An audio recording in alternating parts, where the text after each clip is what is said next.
بسم الله الحمد لله اللهم صل على محمد وعلى اله وسلم. Today we are in Bruel where the war is impending according to the Rama news. Let us define those Galmudug think that they are the enemy. They are a Sufi group. In Oxford Dictionary, Sufi group has been defined. It says it is a group that tries to unite Allah through prayer and meditation. But it is not my definition. As I define Sufi group is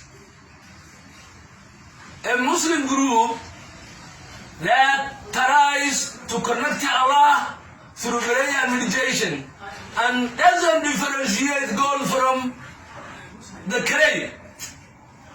They are not the enemy of any group in the world. They are not the enemy of they are not risky for government.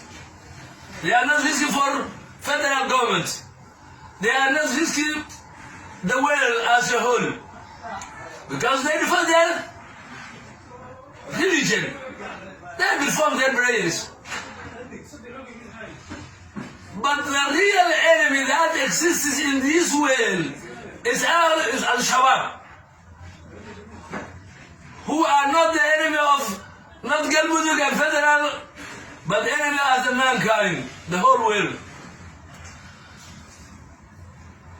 The army, the troops that are trained to defend the country, instead of fighting the real enemy, Al-Shabaab, they have, Baqar has trained to Bruel al-Sunnah, where the war of the Shabaab has been organized here, and success has reached for 2008.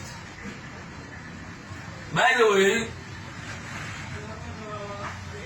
in the name of Allah, the Beneficent, the Merciful,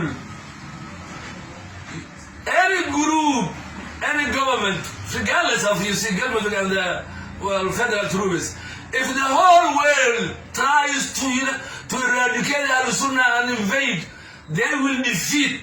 That is inevitable. Abifayte Bu'aliyan.